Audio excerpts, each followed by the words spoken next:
that kennel video? Was it Alex stepping on the stand that really sunk himself? And I wrote a story about this for the Journal. That there was the trial lasted 6 weeks, but 2 days mattered most. His taking the stand was critical, but the reason he took the stand was the kennel video. And jurors will tell you, absent that kennel video, they would not have no have convicted him. More than that, law enforcement would not have been able to charge him. It proved so much. It proved that he had been lying about where he was 2.5, 3 minutes before his wife and son were killed for almost a year. So yes, those two things, the his testimony and then also the kennel video, which was the reason he went on the stand. Talking to Jim Griffin, Dick Harpootlian, and you talked to everybody afterwards too. What was the sense? Do they still have this strong belief that Alec is not guilty and that they did everything they could during that trial and it just came down to that one video? I had the chance, both Dick Harpootlian and Jim Griffin and Creighton Waters as well were at went to CrimeCon last year in Orlando, huge true crime convention, and were featured speakers. And I got to spend time with all three of them there, and I went to hear them speak.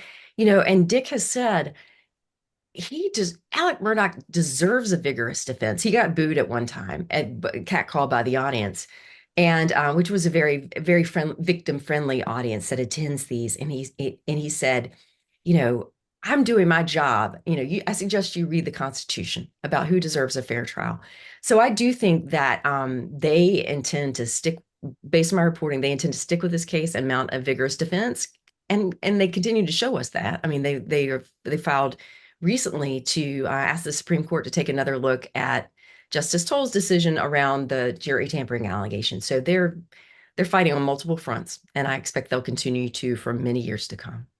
You were in that courtroom with me for those 6 weeks out there that we went through it all. Is there any way to explain, call it a circus, or what would you call it when it comes to the people that there, the lawyers, and the testimony, everything that was surrounding this in this very small area of Walterboro too? Yeah. It's a very small area, and it's a very small courtroom. It's got these soaring ceilings, but it was designed in the 1820s, and you can tell. I mean, everything's really tight. I can remember at one point after proceedings sitting in the jury box, and you could almost reach out and touch the witness stand. It was right there. And you could, from the prosecution table, you could touch the jury rail and pass, tissues back and forth and things of that nature. It's tight quarters. What it reminded me of every day sitting there. So the front half of the room were the 100 people that were there every day. Buster Murdaugh and the Murdaugh family, the defense, the lawyers, the law enforcement, the media who was credentialed to be in there, the court staff. So there was 100 people that were roughly the same every day for 6 weeks. So they become like the people that you see every day. And then the back half of the room was the gallery where people would line up, I mean, at 4 or 5 in the morning to come in and witness this historic proceeding. And what it felt like to me more than anything was like watching a drama play out in front of you every day. You've got your jury over here, so sort of like the Greek chorus. You've got, the prosecution and the defense like making these huge soliloquies, arguments, the witnesses, the characters that are part of the story, the judge passing judgment on everything. But it's a play where the stakes were life and death. And it really was a fight with the highest of stakes and consequences. So, that's what it felt like more than anything to me. Sort of that American tragedy all in one when you're talking about those things. So when we go through it, I guess. So Yeah, it's absolutely American tragedy. And I think for me, we didn't have, as you remember, we didn't have computers or phones in the courtroom. So I have like these, I have a huge plastic bin of notebooks. And I was looking for something in one of them the other day, and, I've got them labeled where a different testimony is. And I opened up and I looked in the margins of one page and it said, "Is this really happening?" It was just like there's so many moments where we were just sitting. I remember at one point, we were waiting on, I think Alec was testifying, we were waiting on something, and somebody kicked over a bottle of water and we all just jumped. You really were waiting on the edge of your seat because it is an epic American saga. And what I tried to do, I wrote 420 some pages. I had another 100. But what I tried to do is tell it as big as I could and put it into context and do honor to a truly epic story. family itself, What's your sense of them during the trial that you got and then afterwards as well? The immediate family, you mean? Yes. I tried to observe every day who came and how and the family members had made an unusual request. I write about this in the book. They had asked the court staff if they could sit in the middle in the aisle because they're simultaneously the people that were closest to Maggie and Paul, the victims, and closest to the defendant, Alec. And the courthouse staff said, no, A, it's a fire hazard, but B, that's not, you have to pick a side. And they ended up sitting behind Alec. And that had the effect that there was no one there sitting for Maggie every day. There's no visible presence from her family or friends representing Maggie and Paul on a daily basis. But the family was very cordial. We ran into them in the hallways and exchanged pleasantries and small talk and took turns at the water fountain like everybody else. But that we also knew and they knew highly aware that the cameras were on their face at all times. So it was a very much a high wire act, I think, for the family as well. I do, Alec's sister, his older sister Lynn was there every day. His younger brother John Marvin was there every day. His son Buster was there with his fiance every day. His brother was not there every day. His other brother Randy Murdaugh, who is a partner in the law firm, but Randy was there on the days that other members of the law firm testified. So Jeannie Seckinger, the CEFO, or Mark Ball, or the other partners in the law firm. So if he was there, I took that as a signal that he was there in support of the family firm, um, less so than his brother, who he understands is has committed a lot of crimes, a lot of felonies, and destroyed the family name. Great point too that he was there for the law firm people at that time. I was wondering the same thing when Randy would show, and you made that point to it. My understanding is the family is somewhat Randy, maybe somewhat disassociated from the family now. That's my understanding too. I think, and he has said publicly that he doesn't think that Alec pulled the trigger, but he knows more than he's saying. And the other members of the family have stood by Alec, including his son Buster, who said, in a Fox Nation documentary that he spoke to, really the only interview he's given, he said, "I know my father has many horrible qualities, but I just can't imagine he would kill my mother and brother."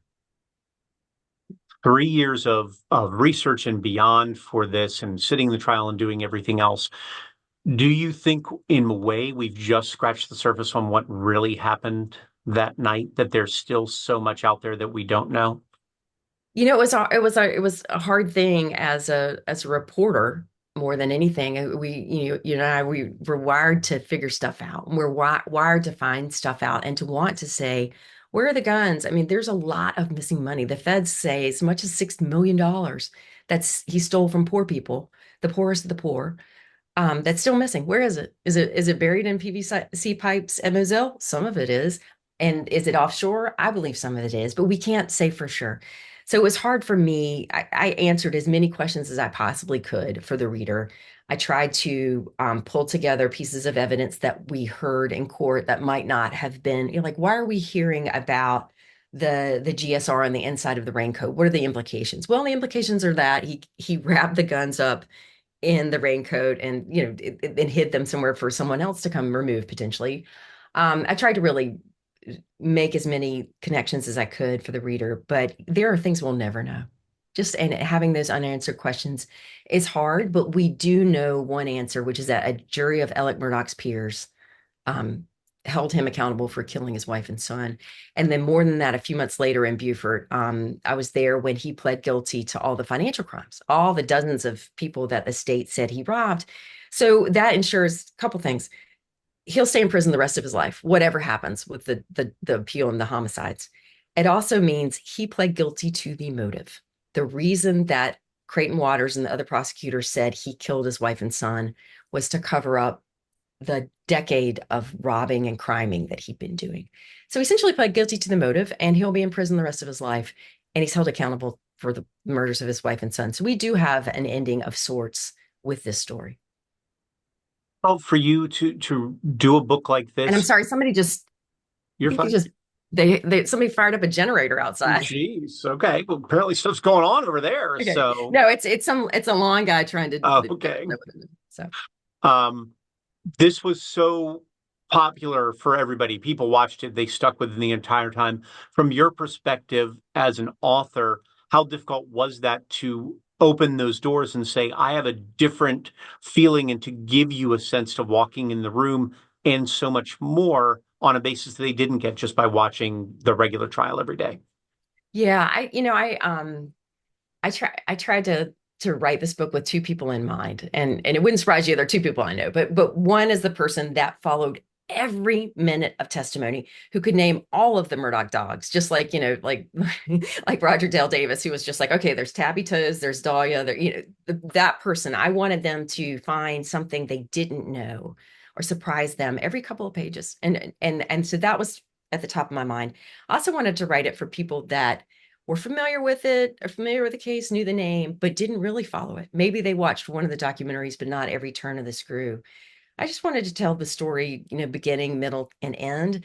And I hope that now that we're 18 months out from this huge trial, this cultural phenomenon, that it gives readers a chance to take a step back and figure out why they were captivated by it and what it all adds up to. What does it mean in terms of the epic American story?